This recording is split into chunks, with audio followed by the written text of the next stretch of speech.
Connecting the Dots, Reliving Northwoods History with Carrie Bladorn is brought to you by Fourth Floral, Mel's Trading Post, Rhinelander Brewing Company, and Ripco Credit Union. It's hard to believe that the Northwoods of Wisconsin was under a mile-thick sheet of ice approximately 11,000 years ago.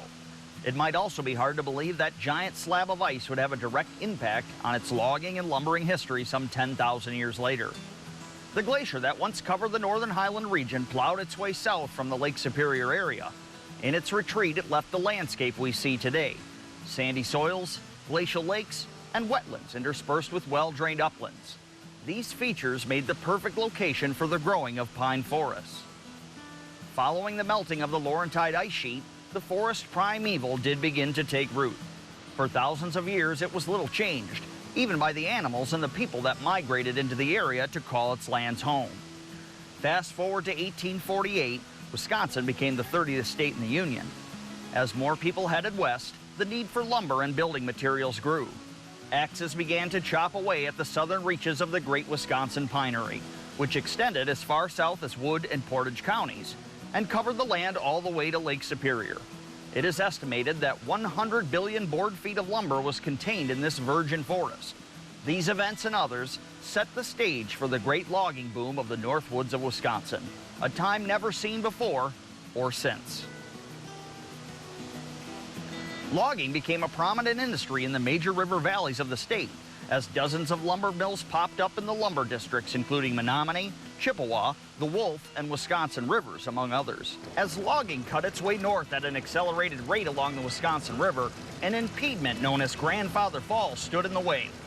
Falling approximately 105 feet in a mile, this boulder-strewn torrent of water made the transportation of logs to mill towns on the mighty Wisconsin too difficult.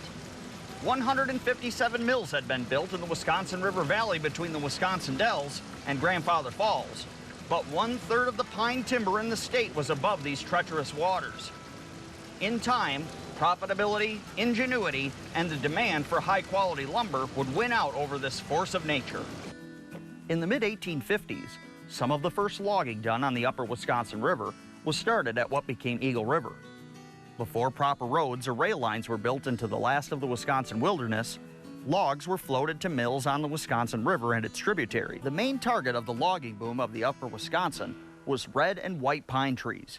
These trees were highly prized for their qualities: straight grain, lightweight, and strong. And because they were buoyant, these were the first trees cut and hauled out of the great Northwoods. Logging the northern forest began with timber cruising. The cruiser would inspect the acreage and determine the amount of lumber that could be cut from it. Following the purchase of the lands by lumbering interests would be a small crew that tramped into the woods in the fall to build a logging camp. Rudimentary log buildings would be constructed to house and feed the incoming winter logging crew. As the ground began to freeze, loggers from all different nationalities would descend on the pinery and take work in the hundreds of camps that sprang up year to year.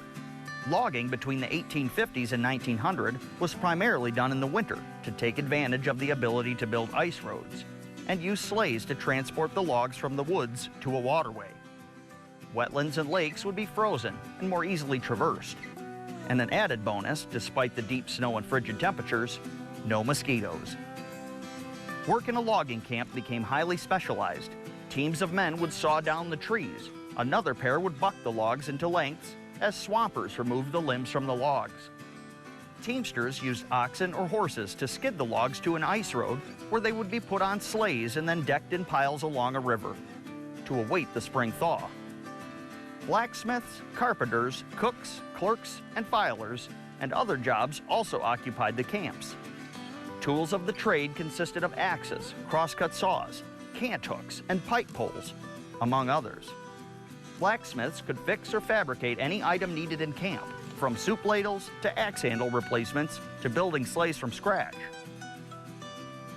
Loggers spent the winter in camp deep in the forest, and through their hard work developed a culture that has been romanticized in American history, much like cowboys on the Western Plains.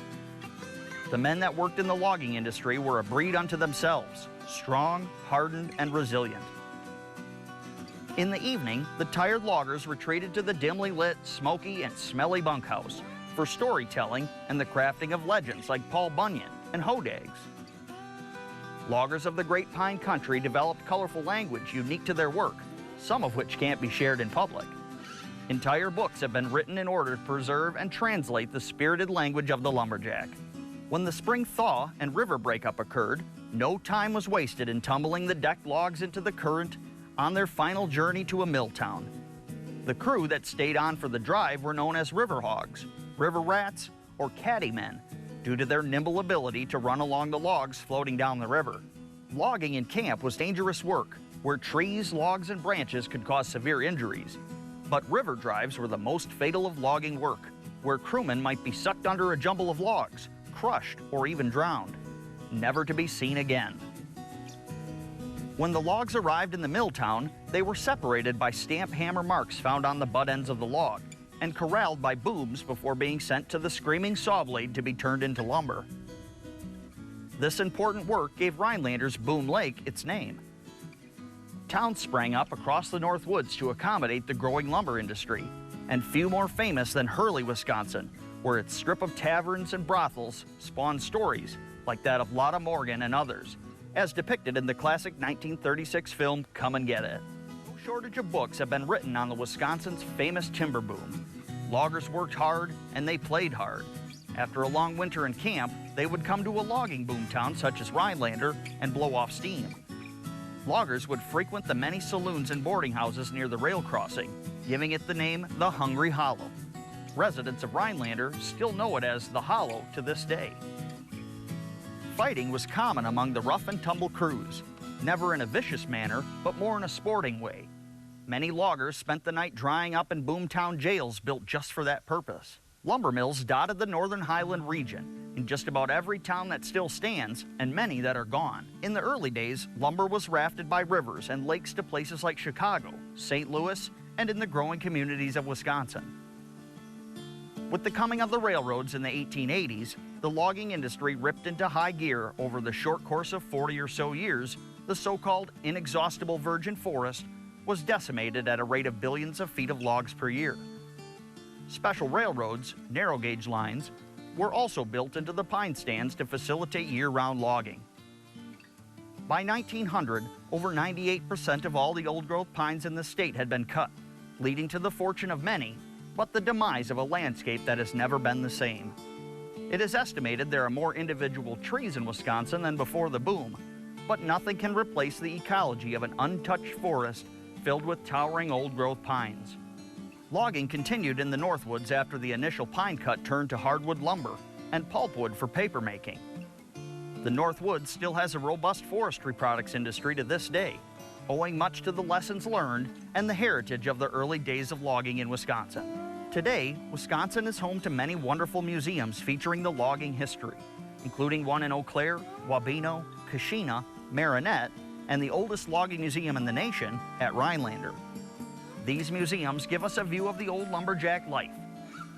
Here at Cathedral Pine State Natural Area near Lakewood, Wisconsin, the largest tract of old-growth pines in the state can be seen. At this site, one can get a glimpse of the forest before the big cut and imagine the grandeur of what the Northwoods of Wisconsin looked like, the kind early loggers encountered more than 200 years ago. I'm Kerry Bladorn, and this has been Connecting the Dots, reliving Northwoods history on Newswatch 12.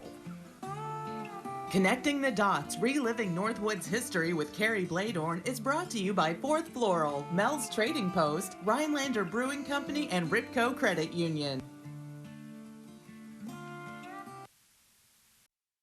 It's Northwoods Furniture's sizzling summer sale going on now. As the summer heats up, so do our sales. Find red-hot store-wide savings at both locations. We have it all. Beautiful furniture and mattresses to fit everyone's comfort and style. Save on select Sealy mattresses, Lazy Boy, and Flex Steel furniture, and more. Enjoy the summer sun, relaxing on quality Amish-built outdoor furniture, all on sale now. Hurry in for best selections. Northwoods Furniture and Mattress in Eagle River, celebrating 15 years in business. Now is the time to switch to Spectrum Internet. America's leading internet provider just got even faster, with speeds now starting at 300 megabits per second. Faster speeds to game, faster speeds to stream, faster speeds to work or learn from home. All with 99.9% network reliability. Get Spectrum Internet for just $49.99 a month. plus a free modem and free online security software. Call 877-906-9192. Add advanced Wi-Fi to get enhanced security for your home network, automatically blocking outside threats to your devices. If it's connected, it's protected. So no matter what you do online, you can do it faster, safer, and more reliably with Spectrum. Now is the time to switch. Get Spectrum Internet with faster speeds for the same great price. Just $49.99 a month with starting speeds of 300 megabits per second. Visit Spectrum.com to find out more or call 877-906-9192. I'm Tim Michaels. I'm not a politician. I'm a businessman who helped build a great Wisconsin company and created thousands of jobs. Tony Evers, Joe Biden, they're two peas in a pod. Both career politicians in way over their head, failing the country and the state of Wisconsin. That's why I'm running. We need to have strong, proven executive leadership in Madison that can get things done and make this state as great as it can be. Need a new boat? Then it's time to trade and upgrade with Alumacraft Boats in American Marine and Motorsports, because we need your old one. We need to buy fishing boats, pontoons, and speed boats. So trade in your old one and upgrade into a new Alumacraft boat today. Come check out our huge selection. Or we could help you get top dollar by selling your old boat on consignment. It's time to trade and upgrade with Alumacraft Boats and American Marine and Motorsports, Shawano. The Central Wisconsin Military Show live auction Friday at 4 p.m. Huge military swap meet both days. Saturday is Family Day with scavenger hunt for the kids. Well, that's all the time we have for tonight. For the latest news, weather, and sports, you can go to WJFW.com. Have a great night.